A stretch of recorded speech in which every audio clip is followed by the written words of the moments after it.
Hey guys, Lady D back here again with another video, this time all about House Lothston, House Went, and the weird shit going on at Harrenhal. There's something strange about Harrenhal, and I feel like it's really important because it's possible that through Aegon IV Targaryen, Danyel Lothston had Targaryen blood, and if Danyel Lothston's line somehow survived in the Went household, that means that we have characters today that are direct blood relatives of Mad Danyel Lothston and would therefore possibly share what seems to be her double recessive genes. Remember the whole warging giant bat thing?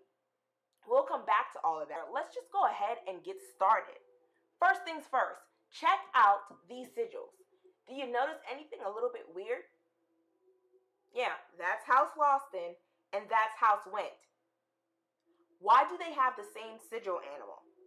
Do you know of any other houses anywhere that have the same exact sigil animal in the same exact color, and they are not related?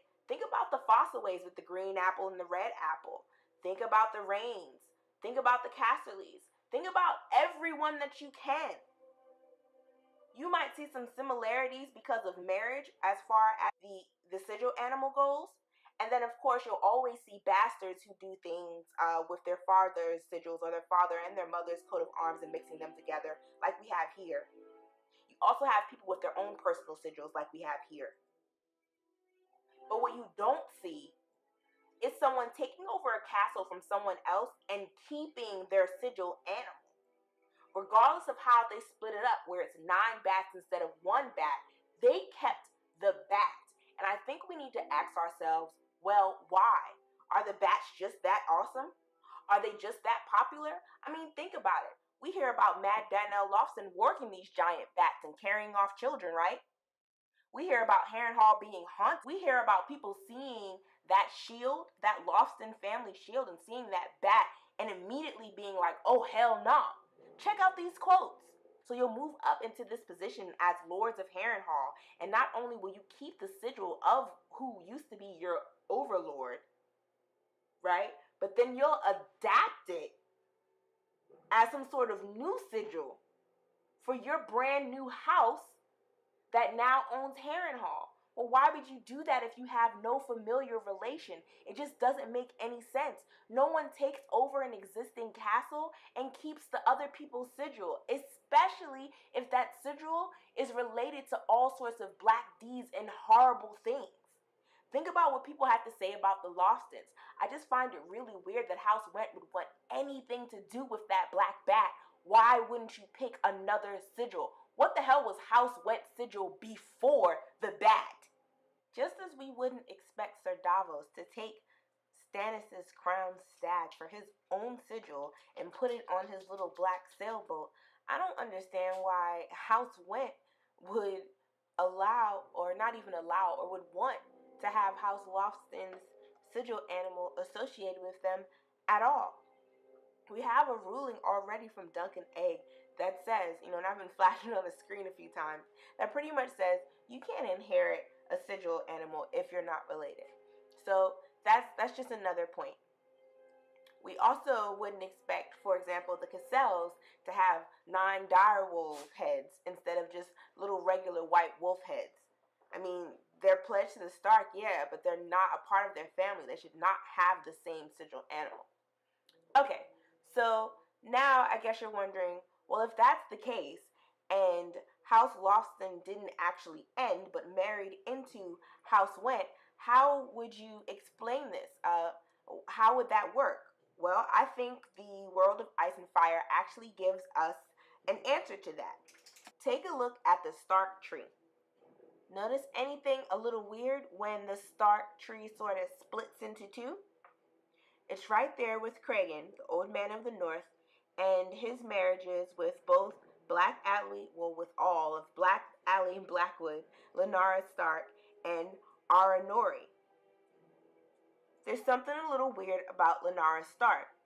She doesn't have parents on the Stark tree. Where the hell did she come from?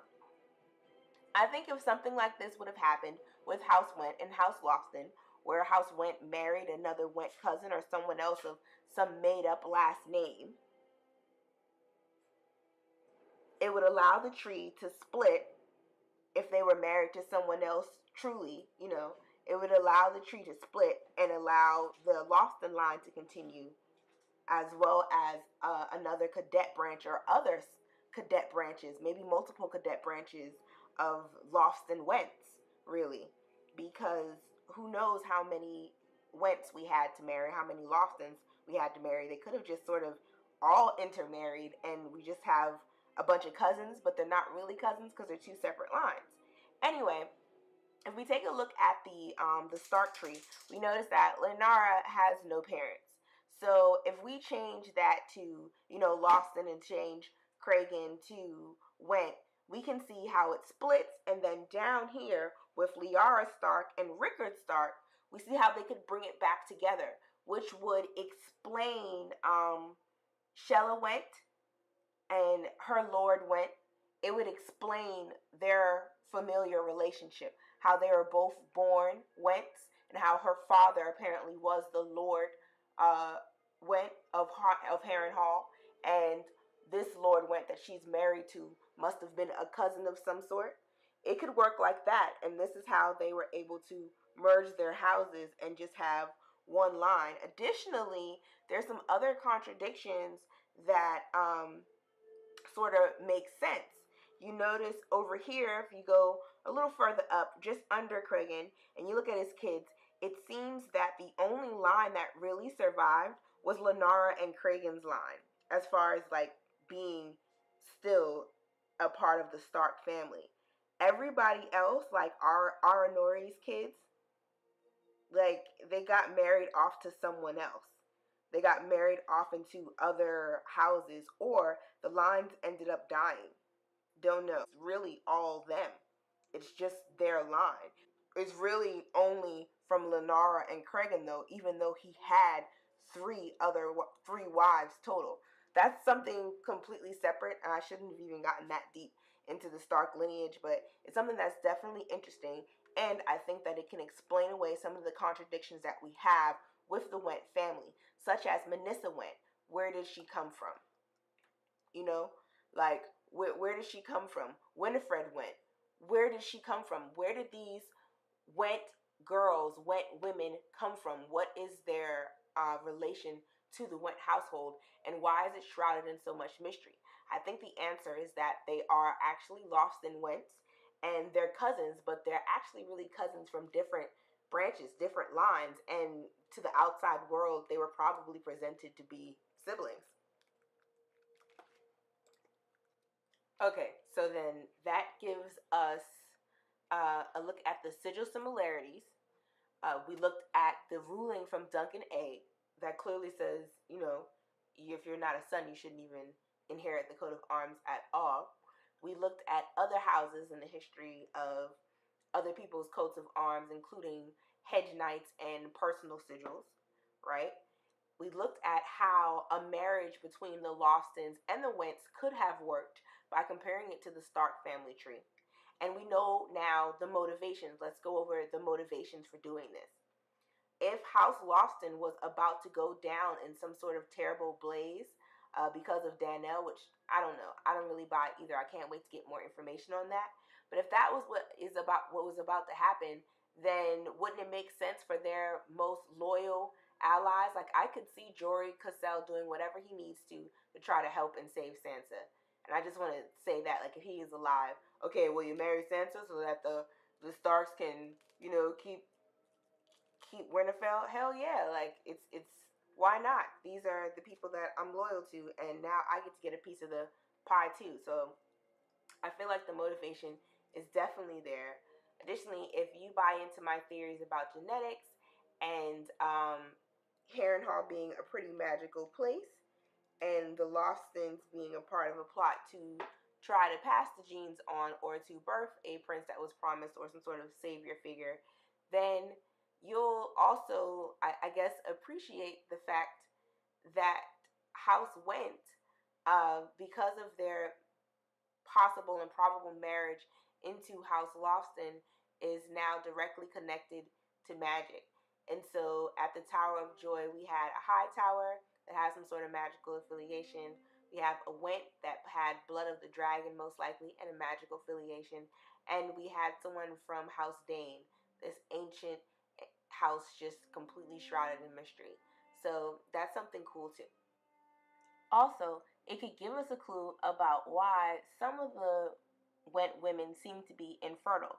Perhaps over generations of inbreeding, trying to do the same thing the Targaryens are doing with keeping the bloodlines pure, but really just trying to get that double recessive genetic mix and basically still marrying daughters off into other families, probably and especially when they are infertile or suspected to be infertile.